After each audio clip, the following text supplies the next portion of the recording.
You can think intellectually in a no-think way. That's the art. It doesn't mean not to have any thoughts at all. It means not to be fooled by thoughts, not to be hypnotized by the forms of speech and images that we have for the world, not to be hypnotized by them into thinking that that is the way the world really is. Don't let words limit the possibilities of life.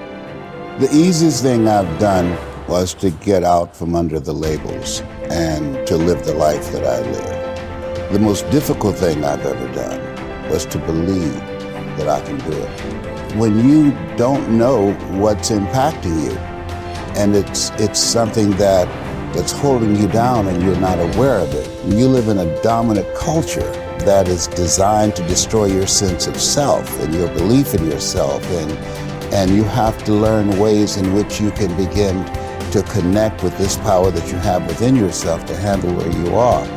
The key is to be constantly in a perpetual process of discovering the truth of who you are and fighting constantly to look for ways in which you can escape the inner conversation.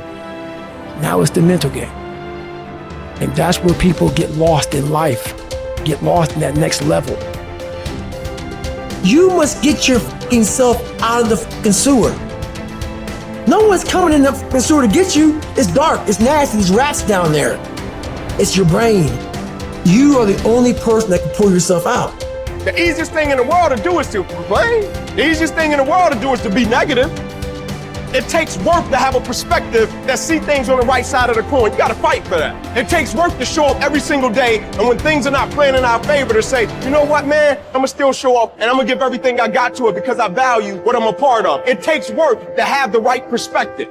Turn off things that can contribute to your fear. Turn a deaf ear to people that all they can do is talk about how negative things are because they have bought into the consciousness of the world. Start attending workshops, seminars, listening to tapes on a daily basis to begin to recondition your mind, to retrain your thinking. Faith comes by hearing and hearing and hearing. Listen to things that can empower you, that can enable you to create a new reality for yourself and a new life for yourself.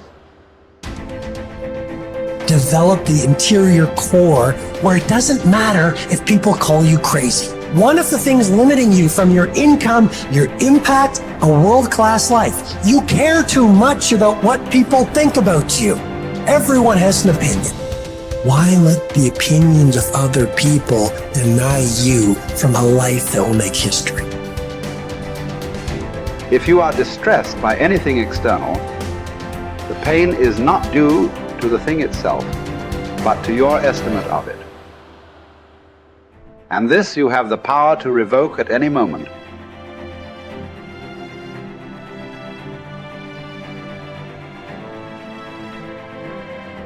To Epictetus, all external events are determined by fate and are thus beyond our control, but we can accept whatever happens calmly and dispassionately. Individuals, however, are responsible for their own actions, which they can examine and control through rigorous self-discipline.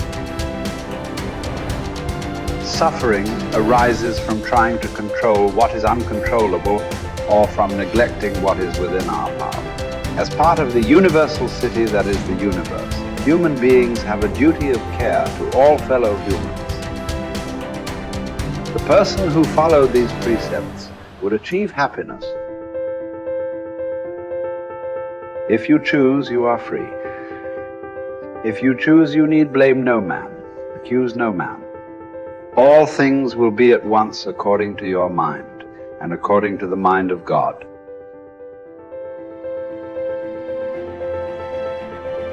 Richard Wright said it best. He said, the impulse to dream has slowly been beaten out of me through the experiences of life. So when you live in a culture that is designed to destroy your sense of self, where you are marginalized, where you have a feeling of being hopeless and powerless, and you're terrorized. I remember going downtown with my mother, and I saw a water fountain. I think I was about 5 years old, and I ran and I drank from the water fountain. All of a sudden, She grabbed me by the neck and said, "Don't you ever do that again," and started punching me in the back of my head and my face, and got me down on the ground, punching me relentlessly. And I said, "Mama, please, it's me, Mama, it's me," with this crazed look in her eyes. And then a white policeman came, and he had a nightstick in his hand. He was hitting it in his left hand. He said, "Okay, all right, you beat that little nigger boy enough. Now, I won't have to beat him with this nightstick." And he walked away laughing. And my mother broke down and started crying and saying, "Leslie, I'm so sorry. I'm so sorry." I said, "Mama, why'd you beat me like that?" She said, "These water fountains are for white only, son. And if that cop had hit me with his nightstick, he would have to kill me. I fought him till he killed me, and I left you and your brothers and sisters by themselves to raise themselves. I'm so sorry." And the book called Learned Optimism,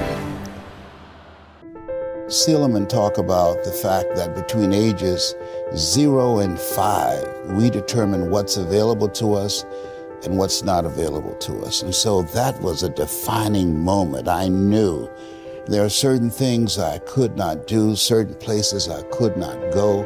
They used to have signs on Miami Beach that said, "Jews, dogs, and coloreds not allowed." And so now you have to operate within the constraints of the dominant society and the things that they've created for you.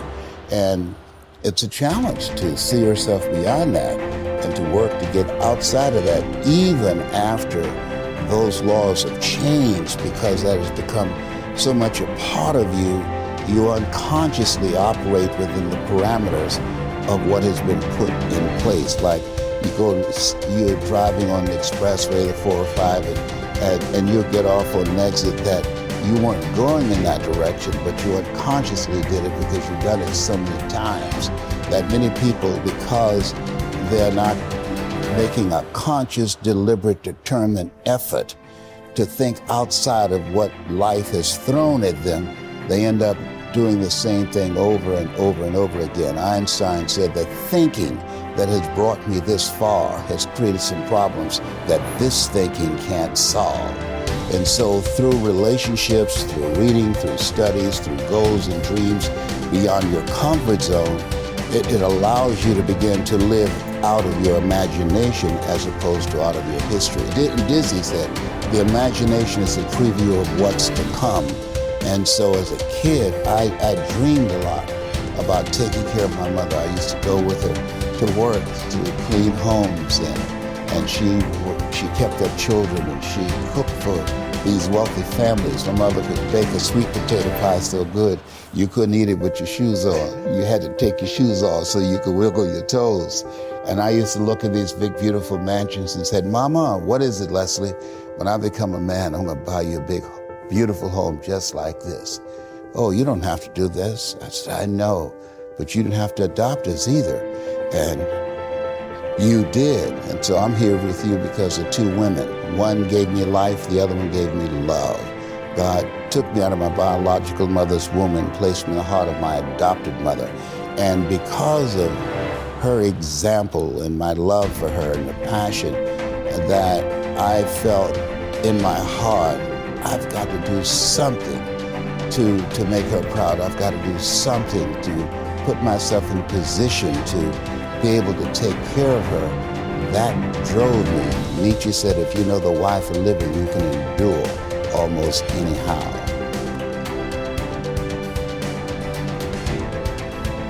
You journey to Olympia to see the work of Phidias.